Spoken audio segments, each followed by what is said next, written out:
Welcome to Worthwhile Watches. I like a good Gata-style watch. Go anywhere, do anything, right? But these watches are usually only three-handers with no timing bezel, stopwatch, or chronograph feature. Sometimes halfway through the day, I realize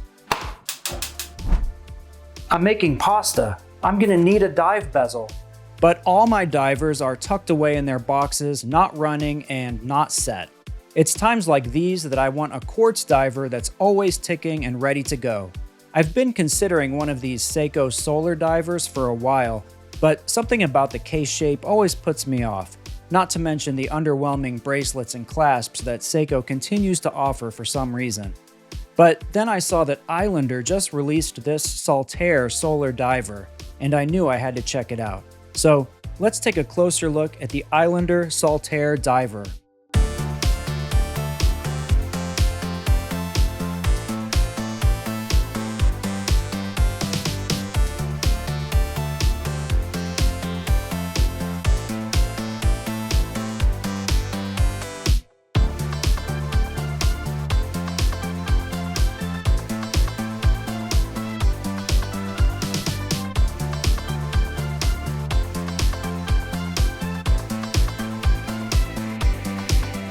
One thing you might notice about this watch is that there are no visible solar cells. The dial is completely solid and opaque. The secret of this watch is that it uses the Miyota 2070 solar quartz movement. This is a no-date solar movement that will run for 4 months on a full charge. Accuracy is rated for plus or minus 20 seconds per month, and it has a low power indicator where the second hand will tick in 2-second increments when the battery is low. What makes this movement special is that the solar cells are located around the perimeter of the movement, so the dial design can be unaffected by the need to accommodate solar cells. This watch features an opaque metallic dial with a textured pattern that actually kind of looks like a solar panel array to me. This one is a deep shade of blue, but there is also a white, black, and mint green version available. Surrounding the textured center is a smooth ring with applied, polished, faceted indices at each hour. A double index marks 12 o'clock, and minute markers appear around the perimeter. And just below the minute markers is the secret solar collector that keeps this watch powered. Your mileage may vary, but this one also seems to do a good job of hitting the markers all the way around. But more on those markers later.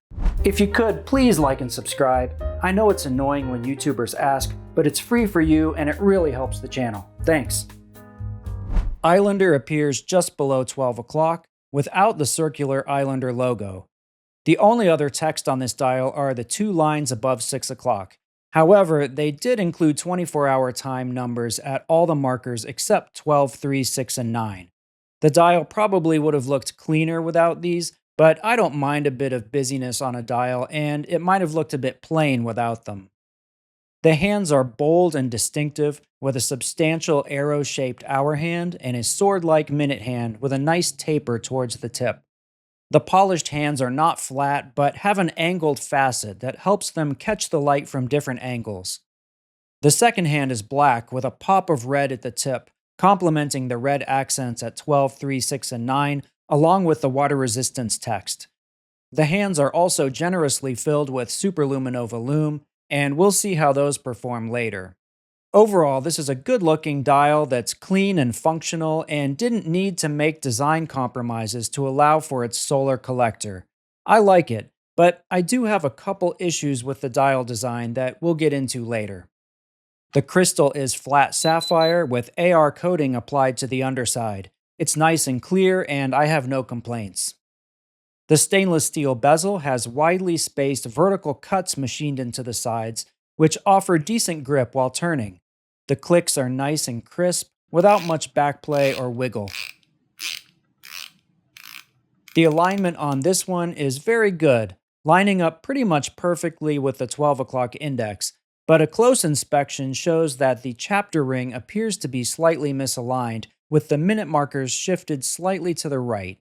Hopefully this is not a widespread problem. I'm not usually a fan of glossy sapphire or glass bezels, but this bezel insert is not overly glossy, and the curved surface produces less reflection overall. I really like the bezel design. Onto the case. This case is quite simple with a downward curved design that allows it to hug the wrist nicely. This is a small diver at 38 millimeters. The height is just 12.5 millimeters, making this an unobtrusive diver to wear. Sized for me with two links removed, this watch weighs 146.5 grams, and just under 156 grams with all the supplied links. The case is all brushed except for polished chamfered edges along each side. There are no crown guards, allowing easy access to the 7mm crown, which is precisely machined and offers good grip. Being a three-hand quartz watch with no date, setting is simple and easy, and something you shouldn't need to do too often. But remember to let it get some light once in a while to keep it running. The finishing on the case is adequate for the price range, but it's not the best. There are some uneven spots and inconsistencies in the finish. I don't expect perfection from a tool watch in this price range, but it's not quite on par with what you'd see from San Martin at a similar price. These are small issues and not really something I notice while wearing, but the case finishing and chapter ring alignment could definitely be better. The case back is solid and screw down. It's embossed with an Islander lighthouse image and basic specs of the watch. The screw-down case back and crown allow for 200 meters of water resistance, so you can take this one deep into the water if you're into that sort of thing. The bracelet is all brushed with solid links and end links. Lug width is 20 millimeters, and the bracelet tapers to 18 millimeters at the clasp. The finishing matches the case nicely, and the bracelet to case fit is very good with just the slightest wiggle. The bracelet is easily adjusted with screw pins. Female end links allow the bracelet to drop straight down, and with a lug-to-lug of just under 46 millimeters, this watch should fit just about any wrist. The double push-button all-milled clasp is all brushed except for a polished bevel along each side. A horizontal Islander logo is etched into the surface, and the clasp allows for 6 positions of micro-adjust, which is longer than the length of a link, so you should be able to get a good fit. It would be nice to see toolless micro-adjust clasps standard on Islanders, but Islander does offer some on-the-fly clasp options that you can swap in if you'd like. Still, this bracelet and clasp is much better than what a lot of big-name brands usually offer on their affordable models. As a grab-and-go diver, I like the small and unobtrusive proportions of this watch. I also wouldn't be surprised if a larger model is introduced at some point, considering that a larger version of this movement is available that should be compatible with something like a 42mm case.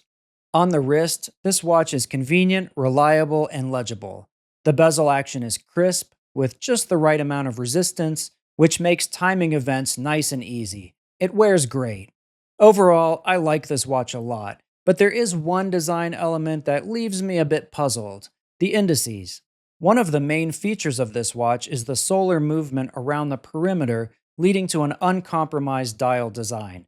But this dial has a flat, smooth ring around the textured center where the indices are placed.